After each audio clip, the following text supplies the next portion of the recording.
예, 안녕하십니까. 예, 만나서 반갑습니다. 자, 우리가 생활 속의 기도법 우리가 이제 공부하고 있는데 항상 여러분들이 늘 명심하셔야 되는 게 있다고 했죠? 불교는 결국 지식의 종교가 아니라 무엇의 가르침이다? 체험의 가르침이다. 그래서 늘 스스로 닦아야 됩니다. 제가 여러 번 말씀드리지만 머리로 이해하는 불교는 결국 흔들리게 되고 꺾이게 돼요. 그렇다고 머리로 이해하는 불교도 여러분들이 소홀히 해서는 안 됩니다. 왜냐하면 바르게 알아야 바르게 닦을 수 있다. 늘 말씀드리죠.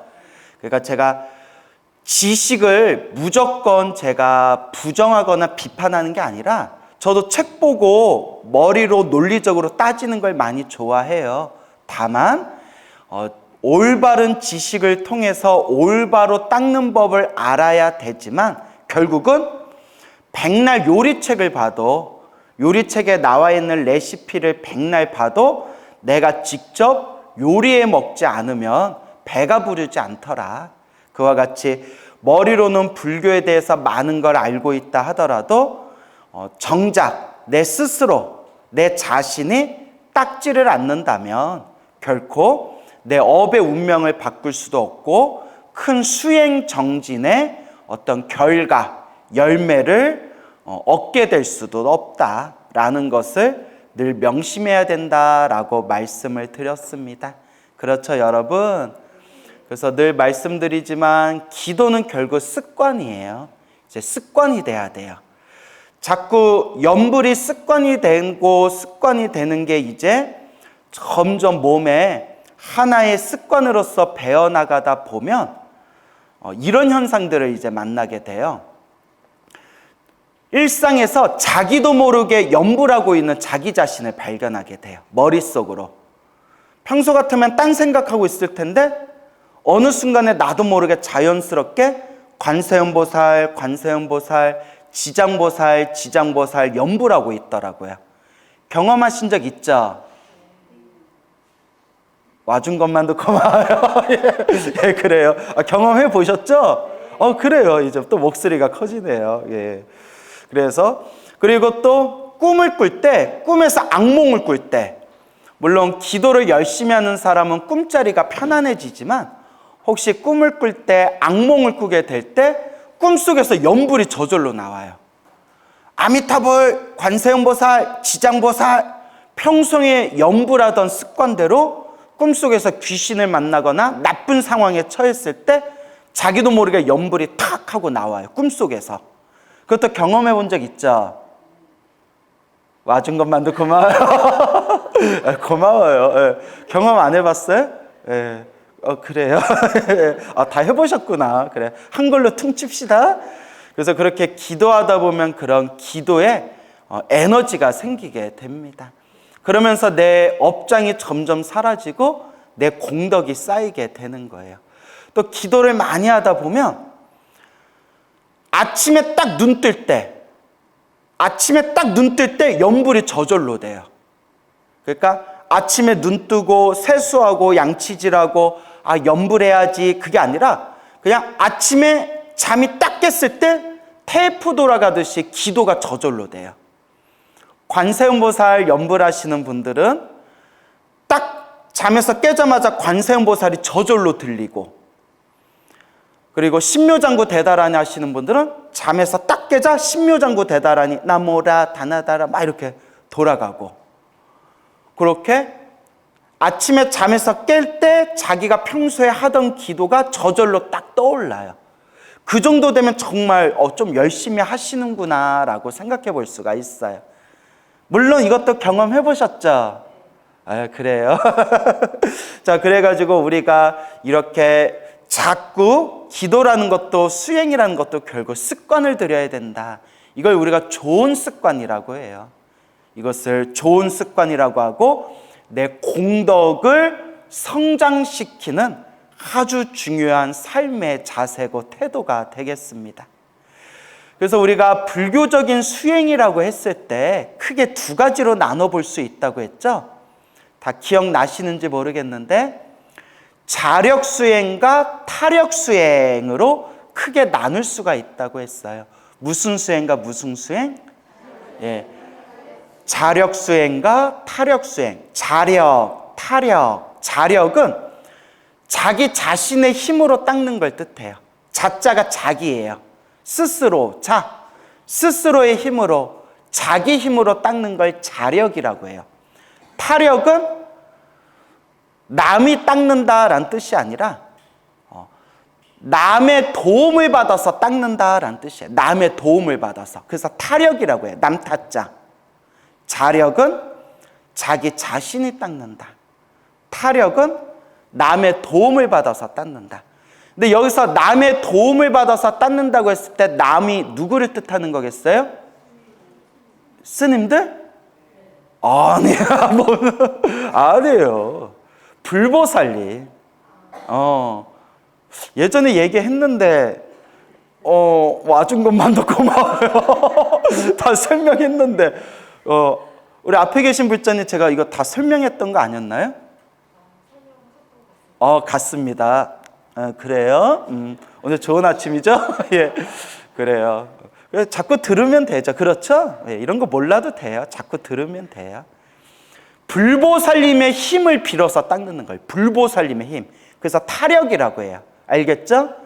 타자가 불보살님, 부처님이나 보살님의 힘, 에너지, 그분들의 가피를 통해서 닦는다.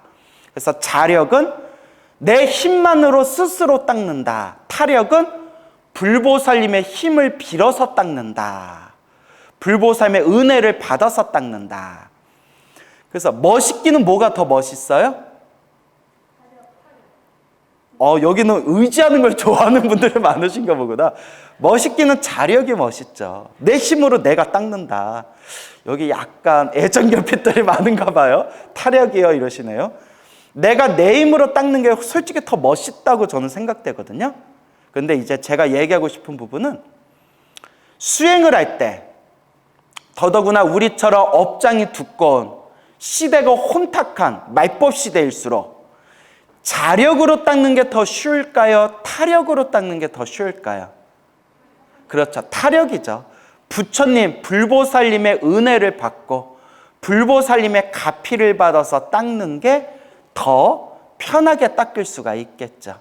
그래서 자력, 타력이라고 했을 때 불교에서는 수많은 수행법들이 있어요. 한 몇십 가지, 몇백 가지가 돼요. 제가 알고 있는 것만 몇십 가지가 될 거예요. 수행법들이.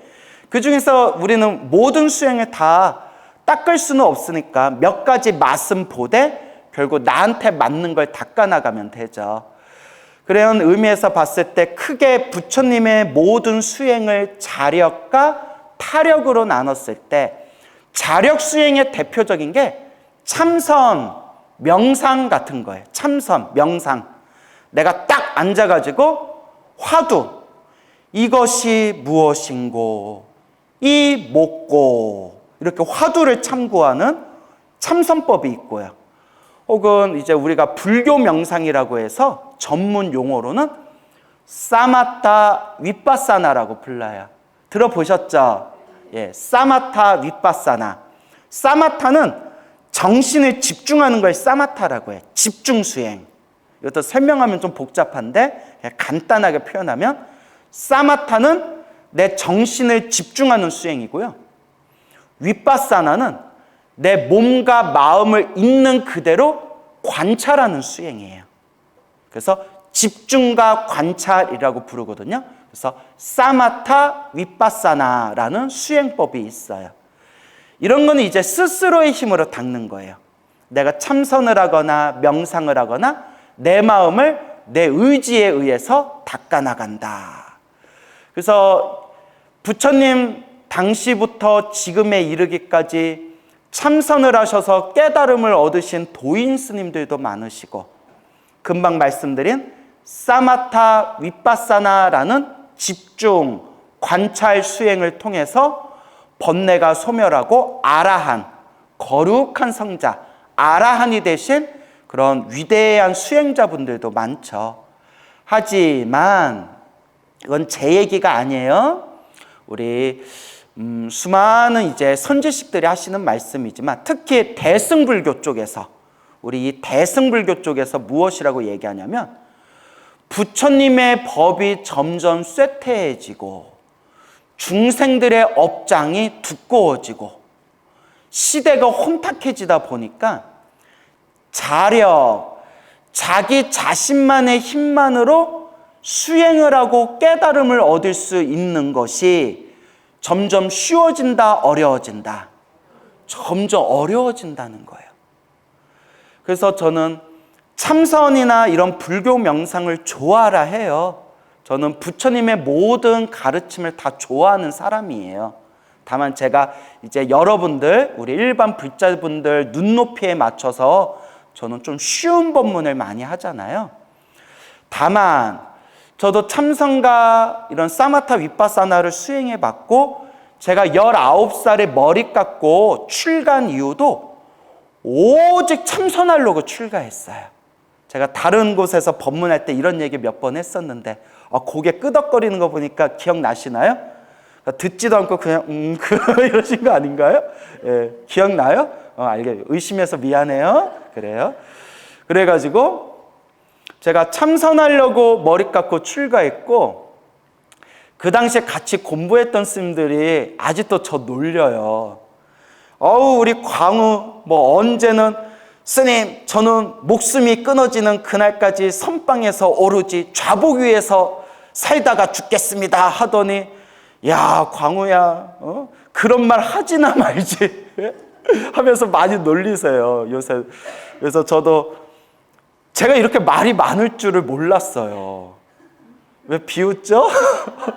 저도 이렇게 말을 많이 하게 다닐 줄 몰랐는데 우리 외할머니는 아셨대요. 우리 외할머니는 제가 어렸을 때 별명이 촉새였대요. 말해놓고 민망하다. 그래서 남자가 왜 이렇게 말이 많을까 그러셨대요. 저 어렸을 때. 그래서 얘는 말로 먹고 살 거다 이러라고 하셨는데 아니나 다를까 그래도 이렇게 부처님 가피 받아서 요 말재주로 그래도 불자님들한테 좋은 법문하고 다니잖아요. 그렇죠? 예, 그런 걸로 퉁쳐주세요. 자, 어쨌거나 그렇게 이제 저도 참선을 해봤고 또 제가 30대 20대 후반에 막 두통이랑 허열이랑 가슴 답답증이 왔어요. 가슴 답답증. 참선 수행을 제대로 못 해가지고 몸에 상기병 혹은 상기증이라고 해요. 상기병. 그래서 이렇게 좀 참선에 부작용이 생겼는데 이제 제가 잘 못해서 생긴 거죠. 그때 이렇게 마음을 관찰하는 윗바사나 수행을 해가지고 가슴이 시원하게 이렇게 풀리는 그런 체험도 하고 그런 이제 경험들을 해서 제가 참선이나 명상 수행법을 좋아라 해요. 사람들에게도 많이 권하기도 했고 지금은 생각이 좀 많이 변했어요. 지금은 이제 연불 수행을 많이 권해요. 이것도 제 나름대로 시행착오가 있었고 수많은 분들의 어떤 그런 수행의 모습을 보면서 제 나름대로 얻은 결론이 있어서 저는 이제 불자분들에게 연불이나 기도 수행을 많이 권해요. 하지만 참선이나 명상 수행도 아주 좋은 겁니다. 알겠죠? 아주 훌륭한 수행법이기는 하지만 제가 얘기하고 싶은 게 부처님의 법이 점점 쇠퇴하고 우리 중생들 업장이 너무 두꺼워지다 보니까 웬만큼 우리가 참선하고 명상해도 큰 효과를 얻기가 쉽다, 어렵다? 어려워요. 그래서 이것도 또 제 얘기가 아닙니다. 이게 조심스러운 얘기라서 우리가 말 한마디도 좀 조심스럽잖아요. 이것도 아주 우리 한국 불교에 유명하신 그런 큰 스님께서 직접 하신 말씀이에요. 불교신문에서 뭐라고 하셨냐면 참선이 쉽다면 지난 몇십 년 동안 선방에 가서 참선하시는 수많은 수행자들이 있는데 지난 몇십 년 동안 그 숫자를 헤아리면 몇천 명이 넘는데 그 몇천 명이 참선 수행을 하면서도 몇십 년 동안 도인이 출연했다라는 소리가 한 명도 안 들리는 거 보면 우리가 우리 수행에 대해서 진지하게 고민해 봐야 되지 않겠냐라는 말씀을 하셨어요. 근데 또 이제 조심스럽게 말씀드리지만 제가 참선을 부정하는 게 아니에요. 알겠죠? 참선을 통해서 수많은 도인 스님들이 과거에 출연하셨고 저도 참선하다 맛을 봤지만 참선도 좋은 수행이에요. 다만 이 시대 업장이 두꺼운 불자들에게는 참선이나 명상같이 스스로 혼자 힘으로 닦는 수행은 닦기가 많은 어려움이 있다라는 걸 이제 짚어주는 부분이에요. 그래서 이런 내용은 경전에도 나와요.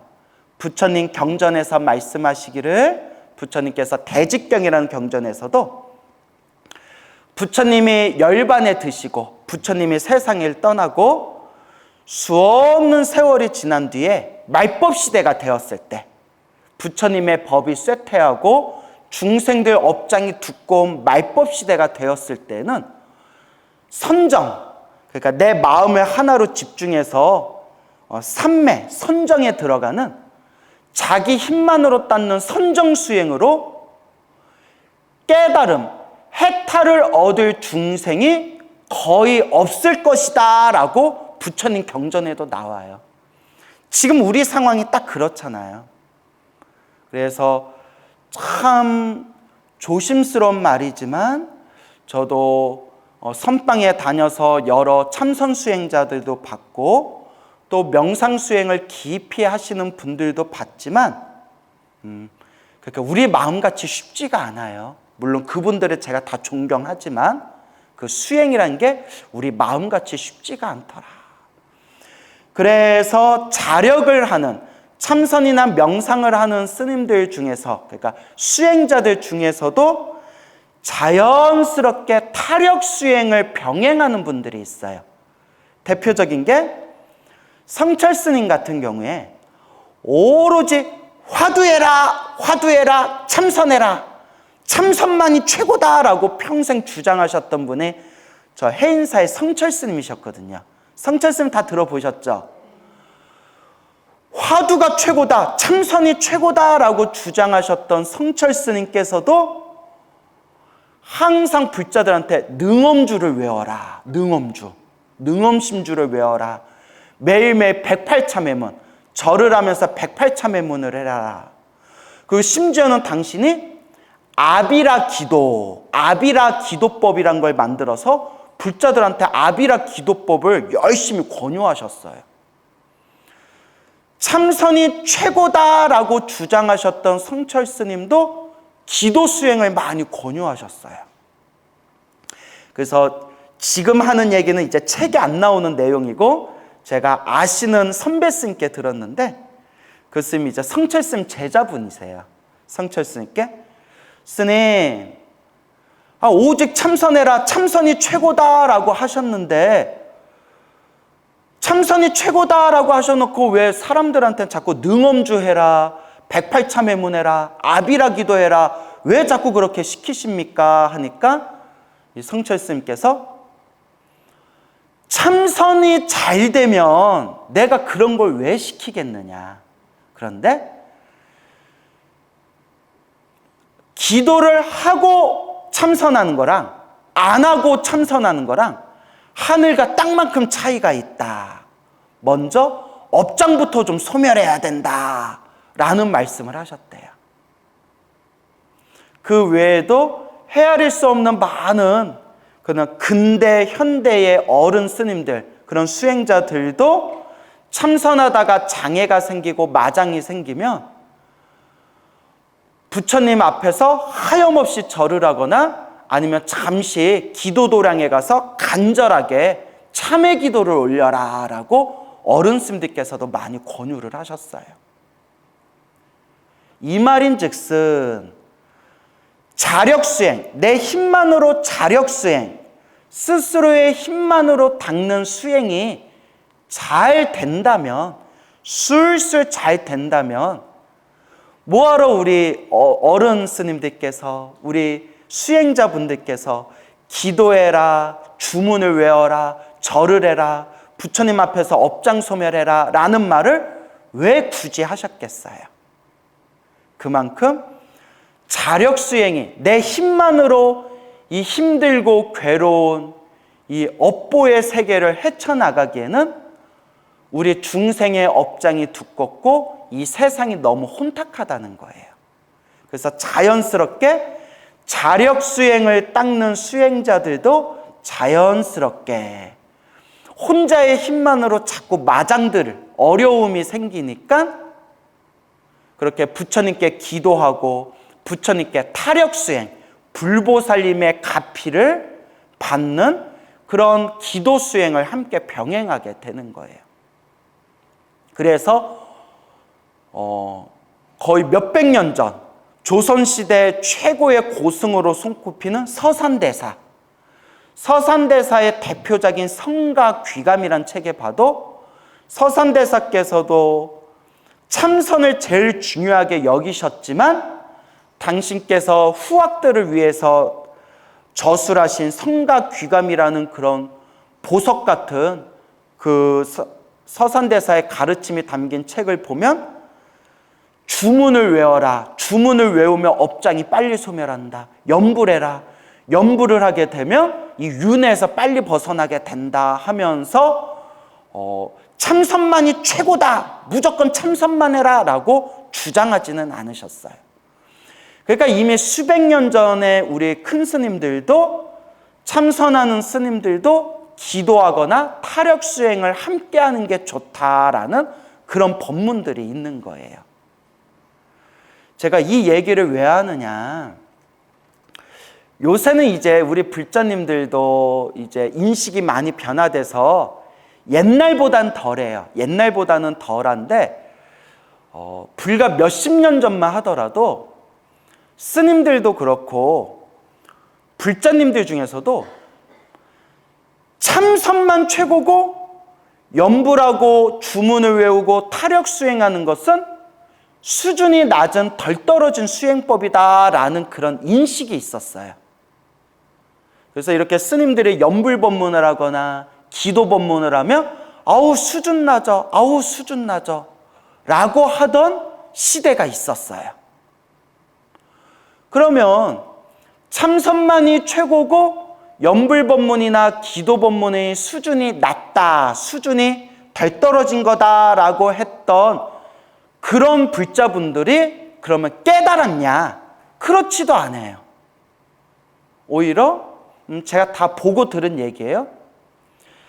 입으로는 참선이 최고다라고 얘기하면서 정작 하나도 언행일치가 안 된다. 경전 좀 공부하세요 하면 나는 참선하는 사람이라서 나는 경전 볼 필요가 없어. 기도 좀 하세요 하면 참선법이 최고인데 기도 같은 거 뭐하러 하오. 절에 와서 봉사 좀 하세요. 아우 나는 참선하는 사람이라서 봉사 대신 나는 참선하는 시간밖에 없어 라고 하면서 법회가 끝나면 자기네들끼리 이렇게 마시고 입으로 구업 짓고 그런 일들이 많았다는 거예요. 물론 훌륭하신 분들도 있죠. 정말 제가 참 존경스럽다 할 정도로 훌륭하신 불자님들도 있고, 하지만 또 한편으로는 참선만 최고고 나머지는 다 수준 떨어지는 거다라고 주장하는 분들 중에 수행이 하나도 안 되고 언행일치가 안 되던 분들도 많았던 시절이 있었어요. 무슨 말인지 알겠죠? 그래서 제가 그런 분들을 비판하거나 욕하려는 게 아니라 항상 우리가 자기 자신을 돌아봐야 된다는 거예요. 내 공부만 잘났다라는 생각이 이미 들기 시작하면 이미 암암병에 걸린 거예요. 무슨 병? 암암병. 그래서 제가 늘 부처님의 모든 가르침은 그 자체로 소중한 거다. 그래서 자기 수준에 맞는 걸 잘 닦아나가면 된다라고 늘 말씀드렸죠. 그래서 우리가 참선이나 명상 같은 것도 우리가 냉정하게 짚어봐야 되는 게,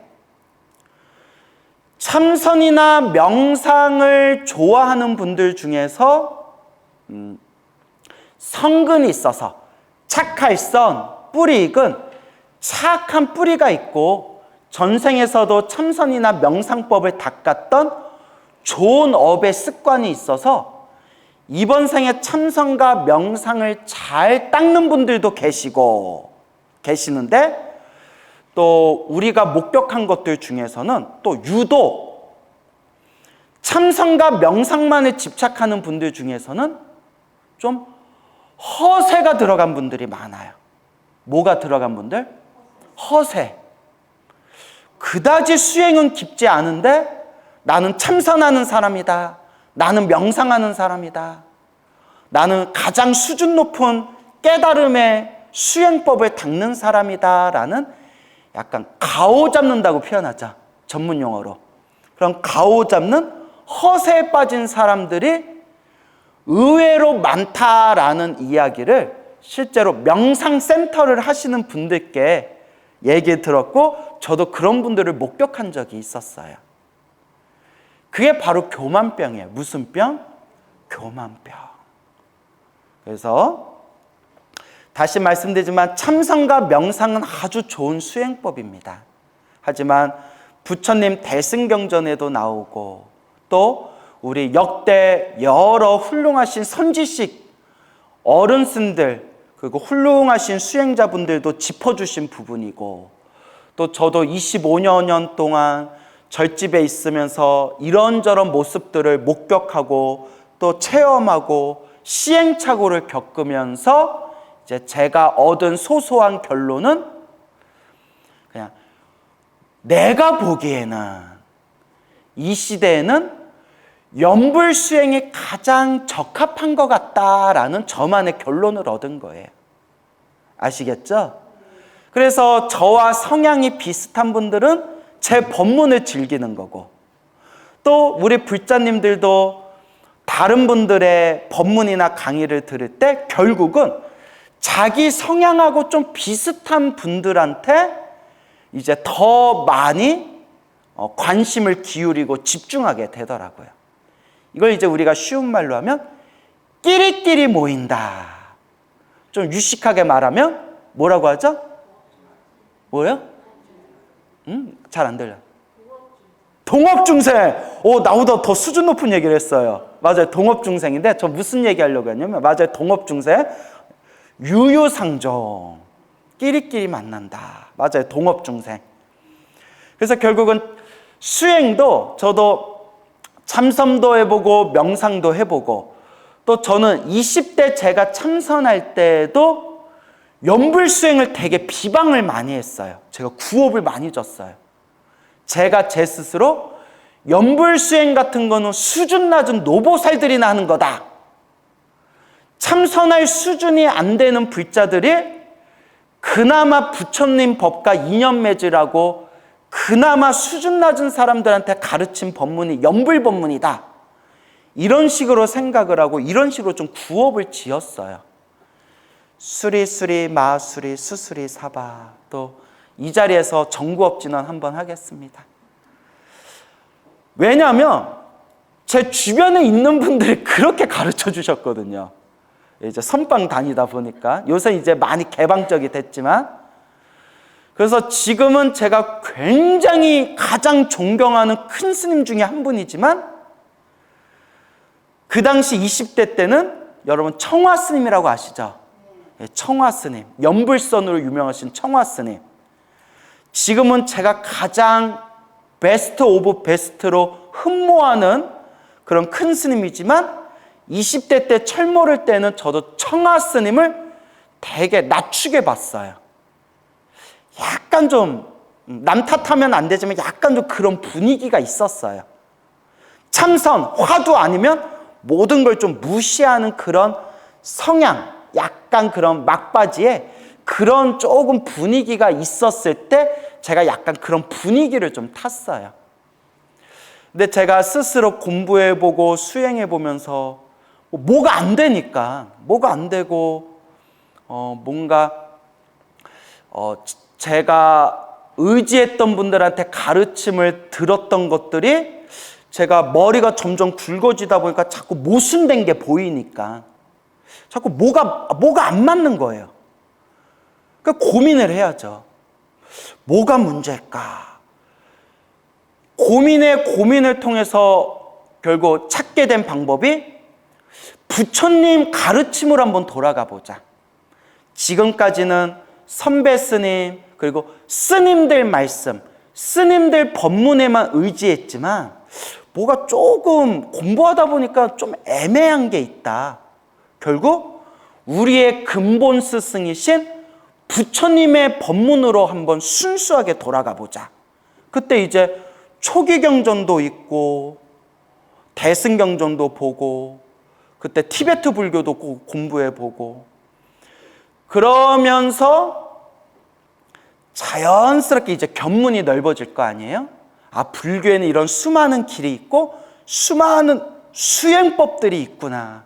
견문이 넓어지면서 심지어는 제가 송광사 유런에 안 갔더라면, 계율 공부한데 유런이라고 하거든요. 30대, 20대 후반에 송광사 유런에 안 갔더라면 제가 미얀마에 갔을 수도 있어요. 윗바사나 수행이라. 그때 아까도 언급을 했지만 윗바사나 수행하면서 가슴이 시원해지고 몸과 마음이 가볍고 편안해지는 걸 확연하게 체험을 했거든요. 너무 좋다. 그래서 미얀마에 갔을 수도 있었지만 한번 계율 공부하겠다고 송광사 유런에 갔다가 그때 정토 연불법을 만나게 된 거예요.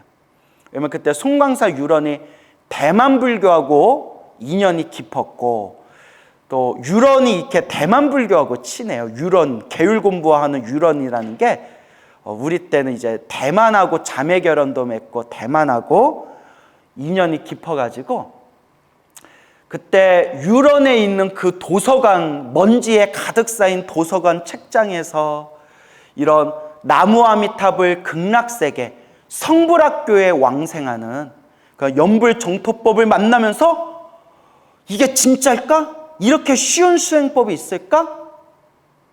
정말 극락세계에 태어나면 성불을 보장받는 건가?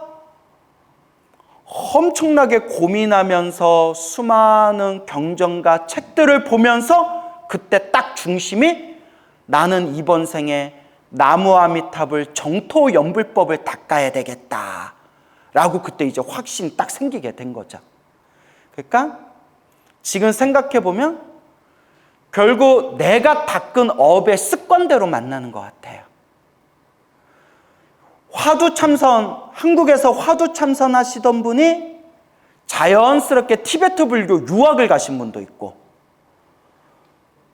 그리고 한국 불교에서 열심히 공부한 분이 한국 불교에서 어떤 갈증을 느껴서 미얀마, 스리랑카, 태국에 유학 가시는 분도 있고 또 저 같은 경우에도 오히려 제가 20대 때 연불 법문을 막 부정하고 입으로 비판하고 입으로 구업을 많이 졌는데 오히려 자연스럽게 제 마음속에 자연스럽게는 아니고 고민을 많이 했죠.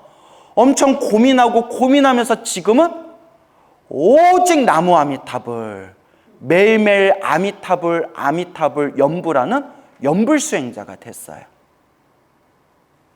하지만 제가 다시 말씀드리지만 무엇이 최고다라고 저는 주장하지는 않아요.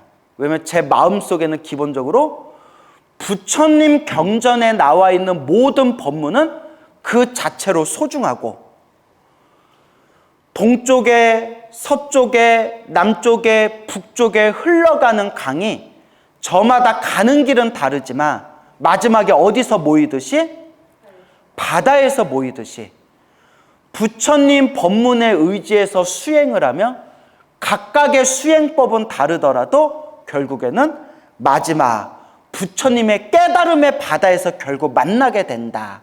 그래서 모든 수행법은 우리가 존중하고 우리가 그 모든 수행법에 대해서 공경하는 마음이 있어야 된다라고 제가 항상 이야기를 합니다.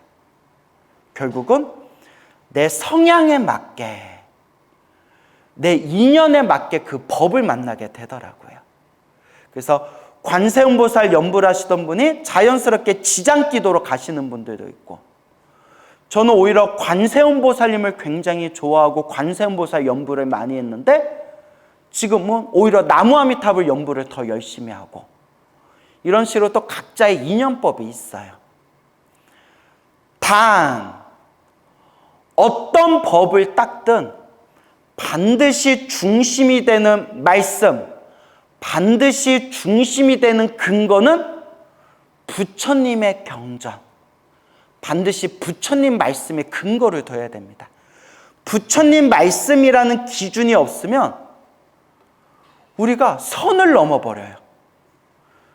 부처님이 하신 말씀이 아닌데 그냥 내 생각을 마치 내 생각이 부처님의 정법인 것처럼 내 생각을 그냥 막 말해버리고 사람들을 오히려 잘못된 길로 이끌 수가 있어요. 그래서 요새 유튜브에 보면 그냥 썸네일의 제목이 독특해서 보다가 뭔 얘긴데 제목을 이따구로 줬지? 하고 보다가 제가 막 경악을 할 때가 있어요. 제 말이 틀리고 그분 말씀이 맞을 수도 있겠지만 적어도 제가 공부한 부처님 경전의 말씀에서 봤을 때 완전히 엉터리 얘기를 하고 있는 거예요. 쏘스라치게 놀랐어요. 그러면서 다시 느낀 게 우리 불자들은 너무나 순진하다 보니까 그냥 뭐 유튜브나 어디 동영상이나 어디 강의 같은 걸 듣다가 그런 걸 쉽게 그냥 넘어갈 수가 있는 거예요. 그래서 조금은 고생스럽더라도 우리가 무엇을 많이 공부해야 된다? 경전, 부처님의 말씀 경전을 많이 봐야 됩니다. 결국 부처님은 우리에게 무슨 말씀을 하셨는가? 그래서 여러분 앞에는 광우스님 말도 100% 믿으면 안 된다 라고 불자님들한테 늘 제가 당부의 말씀을 드립니다. 저는 여러분들을 부처님의 말씀, 경전으로 인도하는 중간자적 역할일 뿐이지 결국 우리 불자들은 누구의 말씀을 의지해야 된다? 부처님의 말씀, 경전의 말씀을 의지해야 됩니다 라는 것을 꼭 명심하셔야 됩니다. 알겠죠? 그래서 불교에선 자력과 타력 수행이 있고 자기 힘으로 닦는 자력 수행의 대표적인 게 참선, 명상법, 사마타 윗바사나 같은 명상법들이 있고 부처님 당시에서부터 수많은 분들이 자력 수행, 참선이나 명상 수행으로 큰 깨달음을 얻으신 분들도 있지만 말법 시대가 되고 중생들의 업장이 두꺼워지고 혼탁해지다 보니까 자기 힘만으로 닦을 수 있는 시대가 이미 사라져고 있다. 그래서 자연스럽게 참선하거나 명상하는 수행자들 중에서도 혼자 힘으로 마장이 많으니까 불보살님의 은혜와 가피를 받아서 수행하는 타력 수행을 함께 병행하는 경우가 많다라는 것으로 여러분들이 좀 정리해 두시면 좋겠습니다. 알겠죠? 자력과 타력에 대해서 설명을 드렸죠. 이 자력과 타력 수행에 대해서 아주 절묘하게 체계적으로 수행이 아주 잘 구성되어져 있는 불교의 종파가 제가 보기에는 티베트 불교예요. 제가 티베트 불교에 대한 책을 보고 좀 관심이 가져서 티베트 불교에 대해서 공부를 하고 나서 상당히 많이 감탄했어요. 또 실제로 한국 불교에서 잘 정리가 되어지지 않았던 불교에 대한 어떤 가르침, 그런 것들이 티베트 불교를 통해서 많은 부분이 좀 깨지고 견문이 넓어지고 차곡차곡 정리되어진 게 있어요. 그래서 티베트 불교가 굉장히 매력적인 가르침입니다. 그래서 티베트 불교의 가장 장점 중에 하나가 체계적이에요. 아주 체계적이에요. 아주 논리적이고 체계적인 부분이 있어서 우리같이 조금 따지기 좋아하는 사람들은 티베트 불교가 상당히 잘 맞았어요. 물론 오해하시면 안 되는 게 티베트 불교도 그 역사를 깊이 들여다보면 단점이 많아요. 사실 중생들 사는 세상에 완전한 게 어디 있겠어요. 그래서 저도 한참 티베트 불교에 흠뻑 젖어들었다가 티베트 불교의 조금 깊은 역사적인 부분들을 보면서 확 깼던 적이 있었거든요. 아주 역시 중생들 사는 세상은 어쩔 수 없구나. 그래서 티베트 불교도 단점이 있지만 그냥 장점만 놓고 봤을 때 상당히 매력적이고 아주 체계적인 불교의 교리를 갖추고 있습니다. 그래서 티베트 불교가 또 이건 학자들이 인정하는 부분이지만 현대 불교에서 가장 인도 불교의 가장 원형에 흡사한 게 바로 티베트 불교라고 봐요. 물론 이렇게 많이 좀 문화적으로 오염된 부분도 있지만 100% 완전한 인도 불교는 아니지만 인도 불교를 상징하는 나란다 대학교라고 있어요. 나란다 대학교 들어보셨죠? 나란다 대학교 졸업하면 어떻게 되죠? 막 날라다녀요. 그래서 나란다 대학교인데 미안합니다. 그 나란다 대학교의 법맥을 잇고 있는 게 바로 티베트 불교예요. 그래서 그 나란다 대학교의 그 수많은 선지식들께서 티베트로 넘어오셔서 티베트 불교에서 인도 나란다 불교의 그 항맥, 그 맥을 그대로 고스란히 그 전통을 지키고 있는 곳이 바로 티베트 불교입니다. 물론 시간이 지나면서 또 인도 불교하고 좀 다르게 조금 문화적으로 좀 오염된 부분도 있어요. 근데 전체적으로 봤을 때 나란다 대학교에 이제 맥을 잇고 있는데, 그래서 티베트 불교를 상징하는 게 밀교예요. 뭐라고요? 밀교. 그래서 우리가 불교 사상의 역사를 공부하면 부처님 당시에 생생한 불교를 원시불교라고 불러요. 원시불교. 가장 원형이다. 그래서 요새 원시불교라고 안 쓰고 초기불교라는 단어도 쓰고요.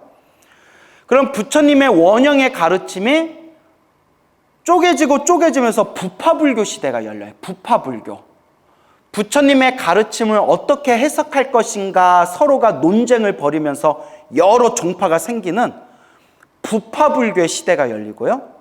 부파불교 시대에서 이제 또 몇백 년이 지나면서 약 부처님께서 세상을 떠나시고 약 500년 정도 지났을 때 부처님의 근본 정신으로 돌아가자 해서 대승불교 운동이 열리게 돼요. 대승불교. 그리고 대승불교에서 엄청나게 심오한 가르침들이 펼쳐지게 되는데 그 대승불교의 심오한 가르침에 상징하는 양대 학파가 공사상을 연구하는 중간학파와 모든 것은 마음이 만든 것이다 라는 것을 연구하는 유식학파. 그래서 중간학파, 유식학파라는 게 생겨요. 그리고 인도불교 막바지에 출현한 그런 가르침이 바로 밀교라는 게 생겨요. 밀교.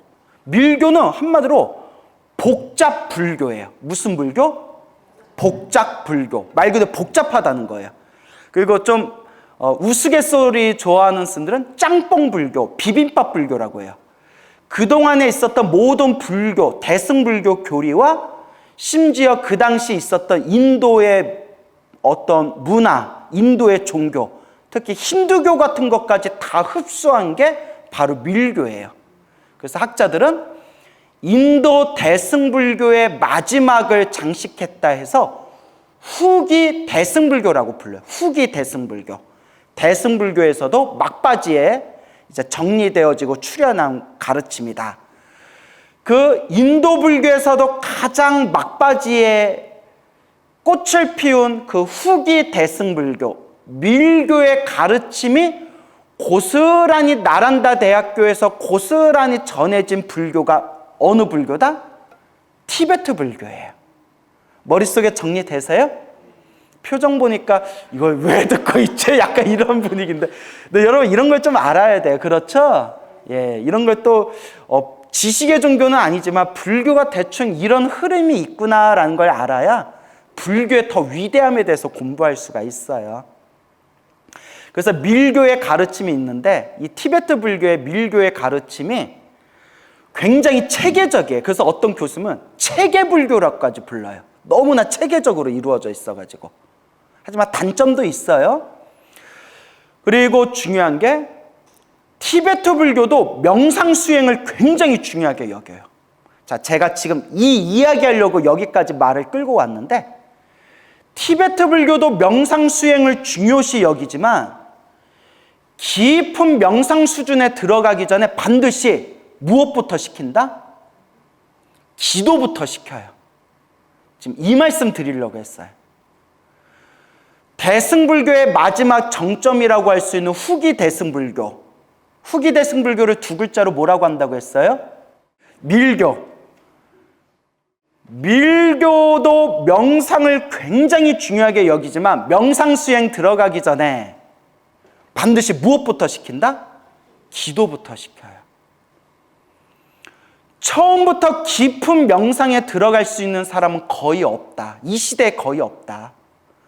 너무나 중생의 업장이 두껍기 때문에 과거 전생부터 닦고 많이 닦았던 사람들만 깊은 명상 상태에 바로 들어갈 수가 있다. 우리 지금 이 중생들은 업장이 너무 두꺼워서 먼저 불보살님을 향한 기도를 통해서 먼저 업장부터 소멸하고 스승의 도움을 받아서 깊은 명상 상태에 들어가야 된다라고 가르쳐요. 그래서 제가 말한 자력과 타력 수행의 조화를 상당히 잘 이루고 있는 대승불교의 종파가 티베트 밀교다라고 저는 생각하는 거예요. 그래서 티베트 불교도 여러 파가 있어요. 닉마파, 뭐 까규파, 샤카파, 뭐 겔룩파, 수많은 파가 있는데 여러분 달라이라마라고 다 들어보셨죠? 티베트 불교를 상징하는 존재가 일단 달라이라마잖아요. 달라이라마가 속해 있는 종파가 겔룩파예요. 또 이거 설명하면 너무 복잡해지기 때문에 간단하게 말씀드리면 겔룩파나 이제 뭐 다른 파에서도 티베트의 그런 파에서도 조금씩 차이는 있지만 깊은 명상 수준의 가르침을 닦기 전에 기초 수행 4가지를 닦아요. 무슨 수행? 기초 수행. 4가지 기초 수행이라고 해서 사가행이라고 불러요. 뭐라고요? 사가행 수행. 여러분 가행정진이란 말 들어보셨죠? 예. 사가행 수행. 4가지의 기초 수행이에요. 말이 4가지지 엄청 뻑세요. 그래서 종파마다 약간 차이는 있지만 보통 사가행 수행하면 뭐라고 이야기하느냐? 1단계 티베트 오체투지 보셨죠? 배 쫙 깔고 절하는 거 보셨죠? 1단계 그걸 10만 배 해야 돼요. 몇 배? 10만 배를 채워야 돼요. 근데 말이 10만 배지 스승이 보고 부족하다 싶으면 2번, 3번 더 할 수 있대요. 1단계가 10만 배예요. 2단계 따라해 보세요. 금강살타. 예, 금강살타 진언이란 주문이 있어요. 근데 음절이 백자로 돼 있어가지고 백자진언이라고도 부른대요. 음절이 백자로 돼 있어서 백자 1, 2, 3, 4 할 때 백. 그래서 금강살타 진언을 10만 도 해야 된대요. 10만 도. 세 번째, 그 만다라 공양이라고 해가지고 만다라. 여러분들 이렇게 가루 물감 가루로 큰 판에다가 이렇게 부처님 얼굴이나 막 여러 가지 도형 같은 거 그리는 거 보셨죠? 예, 인터넷 같은 데 보면 나와요. 그거를 뭐 스승이 허락할 때까지 그걸 그린 뒤에 입으로 훅 불어서 그걸 다 없애야 된대요. 그 다음에 4번째가 스승에게 전수받은 스승이 정해준 수행법에 의거해서 자기가 스승으로 삼는 불보살님이나 스승님의 모습을 생생하게 머리로 이미지 트레이닝하는 수행법을 해야 돼요. 이게 사가행 수행이에요. 그러면 왜 그런 수행을 체계적으로 만들었냐? 논리가 있어요. 성불하기 위해서는 얼마나 많은 공덕을 있어야 되느냐. 성불하기 위해서는 엄청난 공덕을 닦아야 된다는 거예요. 근데 그러기에는 또 우리 중생들 업장이 너무 두껍다는 거예요. 그래서 업장부터 소멸해야 깊은 수행에 들어갈 수가 있다는 거예요. 업장 소멸을 하기 위해서 티베트 오체투지, 부처님 앞에서 절을 몇 번 한다? 10만 번을 하는 거예요. 절을 하면서 업장을 소멸하되, 특히 절 수행은 특히 몸으로 지은 업을 빨리 소멸시켜준대요. 몸으로 지은 업을. 그리고 아까 무슨 진언이라고 했어요? 금강살타 진언을 몇 번 한다고 했어요? 10만 도. 금강살타 진언은 우리 중생이 가지고 있는 억겁의 그런 업장을 빨리 소멸시켜주는 티베트의 진언이에요. 티베트의 진언. 근데 이런 거에 또 혹할 필요 없어요. 제가 늘 주장하지만 어떤 주문, 어떤 진언을 하든 부처님을 믿는 마음으로 어떤 기도를 하든 결국 하나로 통한다고 했죠? 근데 티베트에서는 금강살타 진언을 딱 고정시켜 놨대요. 아마 티베트 불교 선지식들이 나름대로 생각해서 만들어 놓은 거겠죠? 그래서 금강살타 진언은 특히 업장을 소멸시켜 주는데 입으로 외우는 진언이니까 특히 무엇으로 지은 업을 빨리 소멸시켜 줄까요? 입으로 지은 업을 빨리 소멸시켜 주겠죠. 그래서 여러분들을 경험하신 분도 계시겠지만 금강살타 진언을 외우다 보면 혹은 여러분들 기도하다 보면 몸에서 막 더러운 게 빠져나가고 맑고 깨끗한 것을 받아 마시고 혹은 성스러운 분들이 출연해서 내 몸을 어루만져 주고 이런 꿈들을 꾸며 업장이 지금 녹고 있는 현상이래요. 그런 거 꾸신 분들 있죠? 있는 걸로 퉁칩시다. 예, 대답들이 없어서. 자, 그렇게 업장이 이제 소멸하고 있고, 그 다음에 내가 스승으로 모시는 불보살님이나 내가 스승으로 섬기는 스승님의 모습을 생생하게 이미지 트레이닝하는 수행은 정신을 하나로 통일하는 수행법이에요. 그리고 머리로 모든 번뇌망상 속에서 머리로 간절하게 나의 스승님을 머릿속에 이미지 트레이닝하는 수행이니까 특히 무엇으로 지은 업을 빨리 소멸시켜 줄까요? 그렇죠. 생각으로 지은 업을 빨리 소멸시켜 주는 거예요. 그러니까 답이 나왔죠. 우리가 항상 중생이 몸과 말과 생각으로 끊임없이 업보를 짓고 있는데 시작 없는 옛적부터 알고 지었건 모르고 지었건 탐욕과 성냄과 어리석음으로 수많은 업보를 지었잖아요. 그래서 몸과 말과 생각으로 지은 업보 중에서 특히 절을 하는 것은 몸으로 지은 업을 빨리 소멸시켜주고 진언을 외우는 것은 입으로 지은 업을 빨리 소멸시켜주고 거룩한 불보살님이나 스승님의 모습을 이미지 트레이닝하는 수행은 생각으로 지은 업을 빨리 소멸시켜준다는 거예요. 그러니까 신구의 삼업을 소멸시켜주는 과정이라는 거예요. 특히 중요한 게 저도 효과를 받고 저랑 부산에 살고 있는 저랑 친한 스님이 엄청나게 효과 봤는데 그 티베트 오체투지 있죠? 그걸 꾸준히 하면 몸이 되게 건강해져요. 그러니까 나중에 딱 명상 수행할 때 거기서 엄청난 기의 에너지의 작용이 일어난대요. 또 이것도 설명하면 몇 시간 걸리니까 그런 게 있다는 것만 알아두시고요. 자, 그래서 오체투지 10만 배, 금강살타 진언 10만 도, 거룩한 스승님의 모습을 이미지 트레이닝하는 수행, 그 다음에 마지막에 만다라 공양 올린다고 했죠. 만다라를 이렇게 그려서 공양 올리는 거. 그게 뭐냐? 중요해요. 몸으로 지은 업, 입으로 지은 업, 생각으로 지은 업을 소멸하고 닦고 닦으면서 앞으로 내가 성불을 하기 위해서 수행하고 공부하려면 중요합니다. 복이 있어야 된다는 거예요. 뭐가 있어야 된다? 복이 있어야 수행할 수 있다는 거예요. 아주 중요한 거예요, 여러분. 복 없으면 수행도 못해요. 복 없으면 부처님 법도 만날 수 없고요. 복이 없으면 부처님 법을 만나도 부처님 법에 집중할 수가 없어요. 자꾸 일들이 생겨요.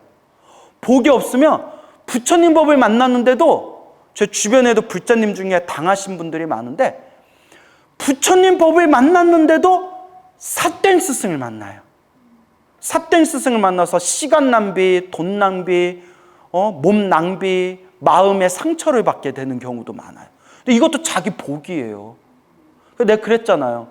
끼리끼리 만난다고. 제가 누군지는 밝힐 수 없지만 이거는 방송 아닐 때 개인적으로 말씀드릴 수 있어요.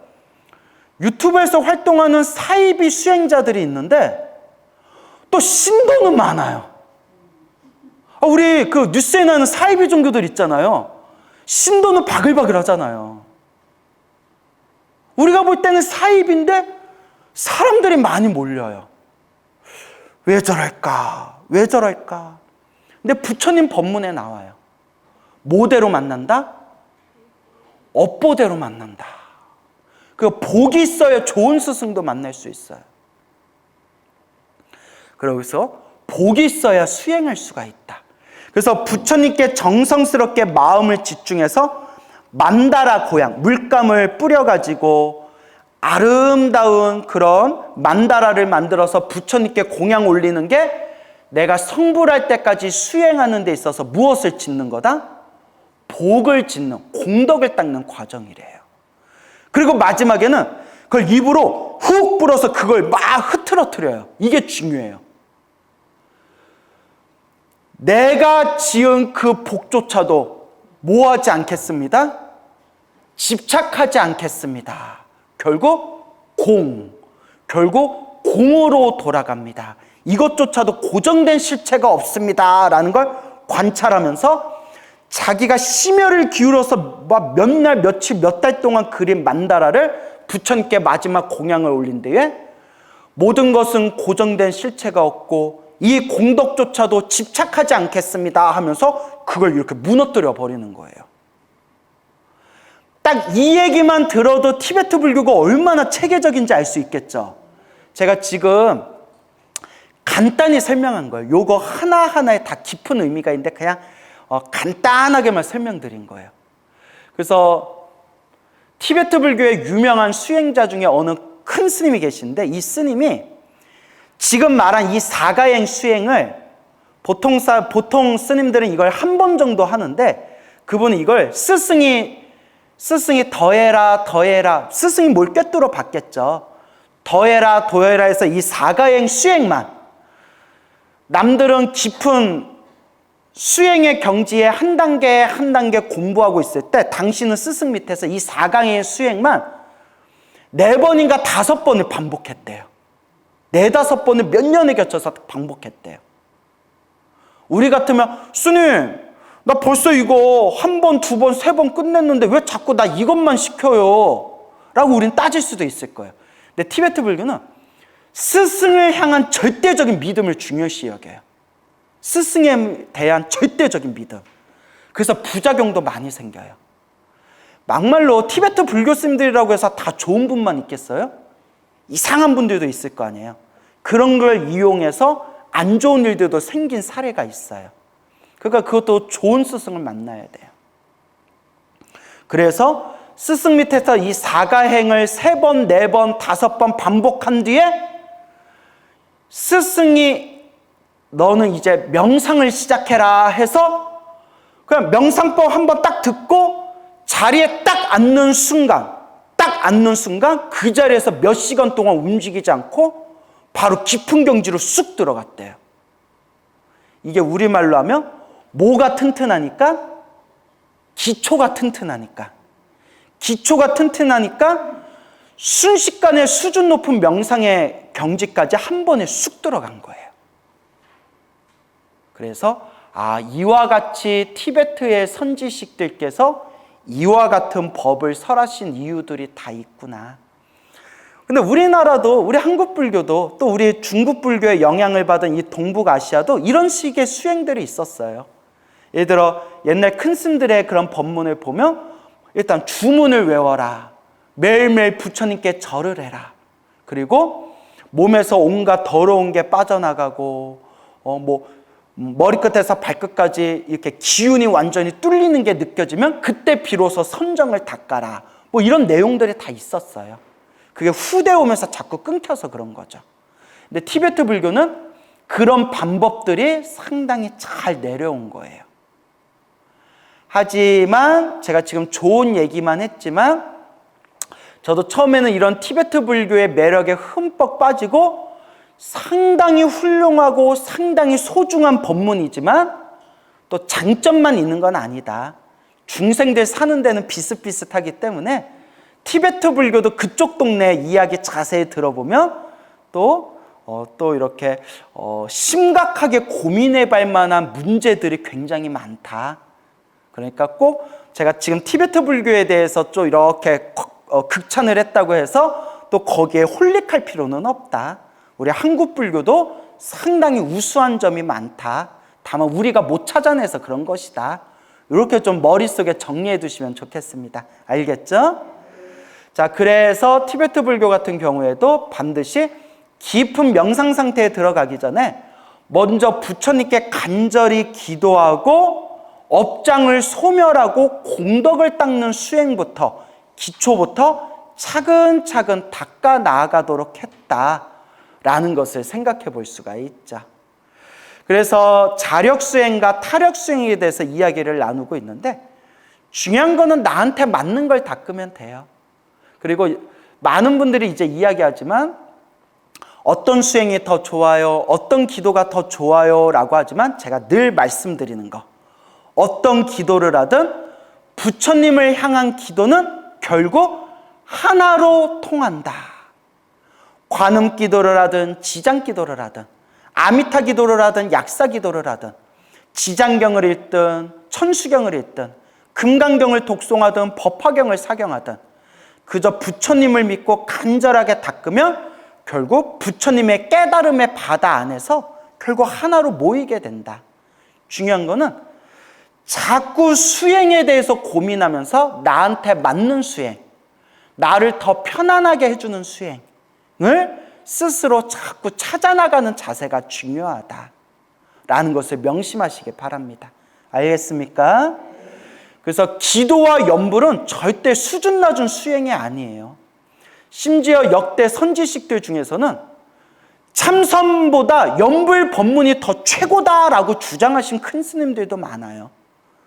실제로 중국 불교와 대만 불교는 참선하는 수행자들은 거의 줄어들고 중국 불교, 대만 불교는 거의 다 나무아미타불 염불법문 수행을 많이 해요.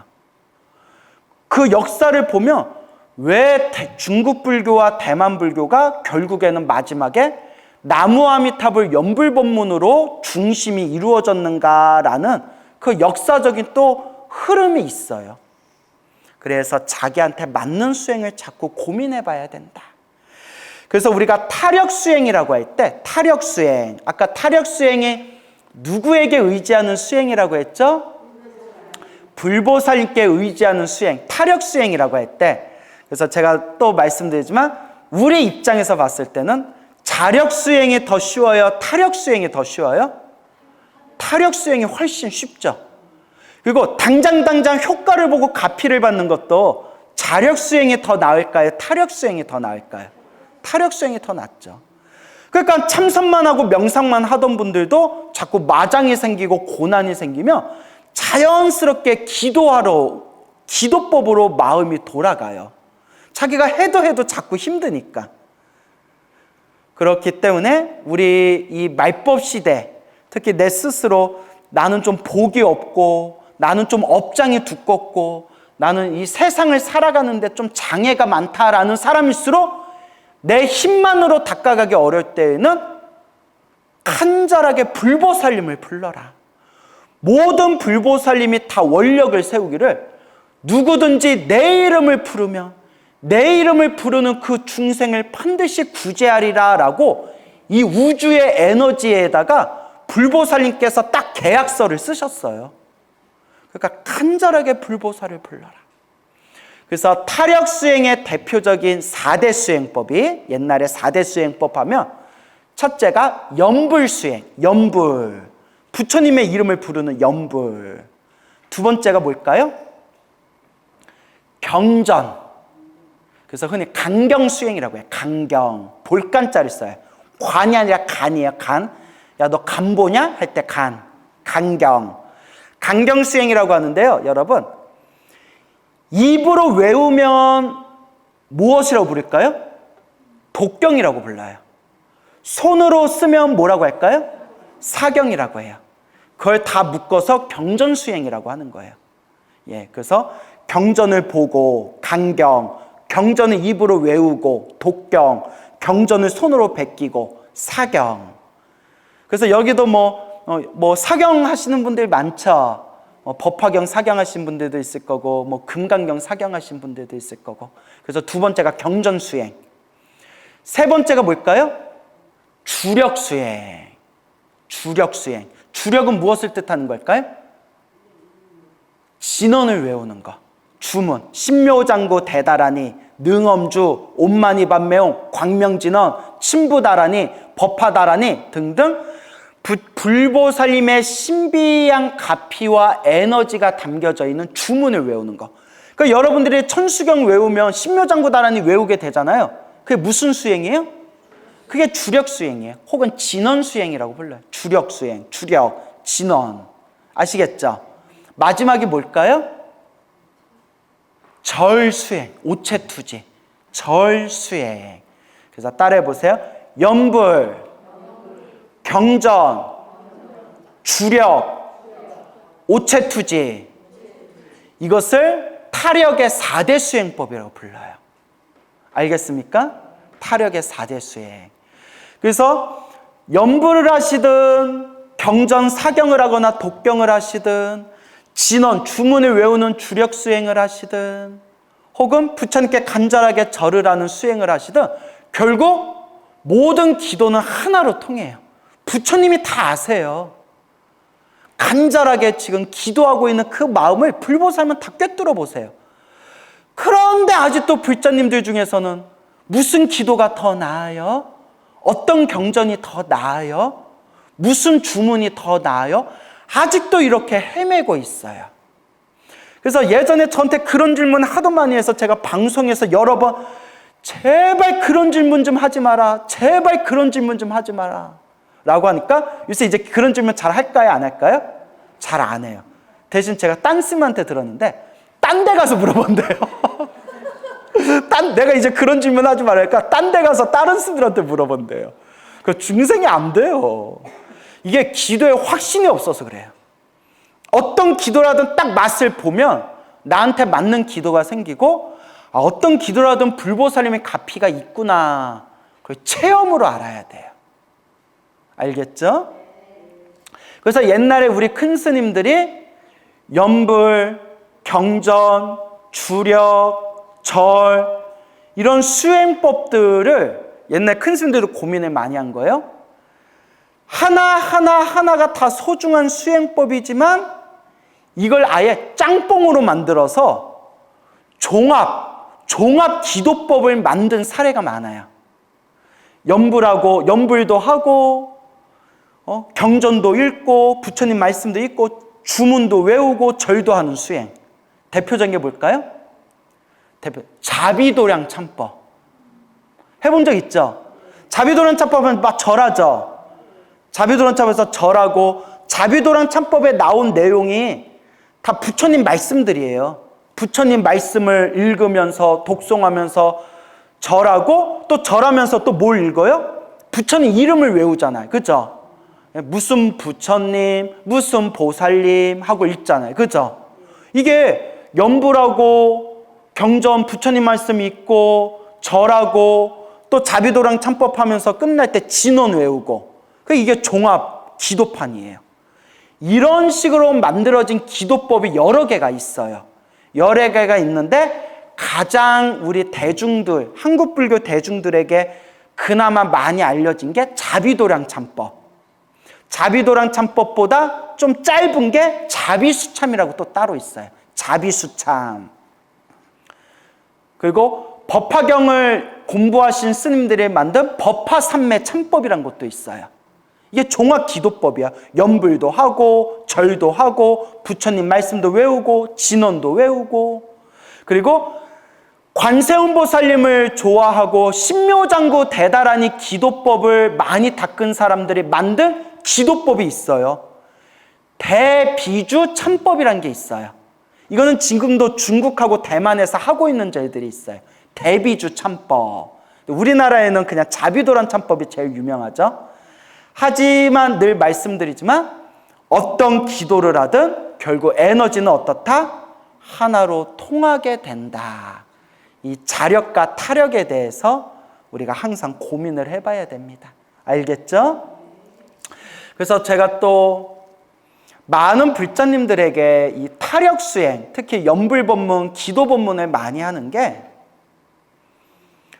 솔직히 우리 불자님들, 제가 그런 분들만 봐서 그런지는 몰라도 저를 찾아오거나 저를 만나고 싶어하는 분들 중에 10명 중에 2명 정도는 좋아서, 좋은 일이 있어서 오시는 분들이지만, 꼭 광우 스님 만나서 상담 좀 받고 싶다 하는 분들 중에 10명 중에 7, 8명은 좋은 일로 올까요? 나쁜 일로 올까요?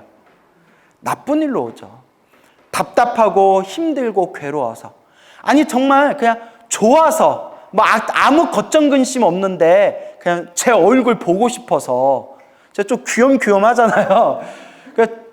왜 비웃어요? 너무 대놓고 앞에서 비웃으니까 민망하다, 야. 그래서 오신 분도 있지만 대부분이 힘들고 답답해서 오신 분들이 많다는 거예요. 그러면서 우리 대부분의 중생들은 인생을 살아가면서 힘들고 괴롭고 답답한 일들이 많아요. 그렇죠? 너무나 이 인생 사는 게 힘들어요. 너무나 답답해요. 그렇게 수많은 중생들이 힘들고 괴롭고 답답해서 오는데, 눈앞에서 당장 밥 먹고 사는 것도 힘든 중생들한테 앉아서 참선해라, 앉아서 명상해라 하면 그 될까요? 안 될까요? 안 돼요. 당장 월세 내기도 힘들고, 당장 어디 밥 먹기도 힘들고, 당장 막 남편 때문에, 자식 때문에, 주변에 어떤 힘들고 괴로운 상황 때문에 고통스러운 사람한테 참선하고 명상해서 마음을 텅 하고 비우십시오. 모든 일이 저절로 풀릴 겁니다 하면 신도들이 못 알아들어요, 대부분이. 그래서 부처님 그냥 경전의 말씀대로, 그냥 이건 부처님 경전의 말씀이에요. 부처님도 이제 눈높이 수준에서 말씀하셨겠죠? 중생들이여, 힘들고 괴롭고 고통에 빠진 중생들이여, 간절히 누구를 불러라? 나를 불러라. 부처님을 부르고 보살님을 불러라. 간절히 일심으로 불러라. 그대를 고통에서 구제해 주리라. 경전에 나오잖아요. 그렇게 불자님들한테, 힘들고 괴롭고 어려움에 빠진 중생들한테 기도하세요. 오직 부처님을 의지하세요. 기도하세요. 라고 해서 정말 놀라울 정도로 신비한 가피를 받은 불자들이 엄청 많아요. 엄청 많아요. 그러면 그분들이 자연스럽게, 자기가 그런 기도의 맛을 봤으니 자연스럽게 이제 뭐가 되는 거예요? 불자가 되는 거예요. 불자가 되고 그렇게 기도하고 복을 지으면서 법화경에서 말씀하신 대로 비록 시작은 미약했으나 점점 부처님의 깨달음을 얻을 수 있는 인연이 성숙되어지는 거예요. 그래서 이 힘들고 괴로운 세상살이, 이 고통의 바다, 이 화택, 불타는 집 속에서 우리가 의지할 수 있는 최고의 의지처는 바로 누구시다? 부처님이시다. 부처님, 부처님.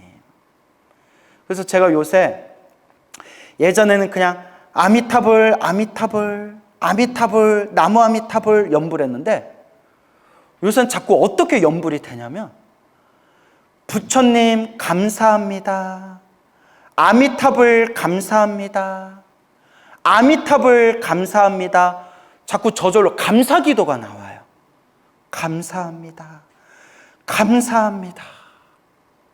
부처님 법을 만나서 감사하고, 부처님의 법을 닦을 수 있어서 감사하고, 부처님 법 덕분에 제 마음이 편안해져서 감사합니다.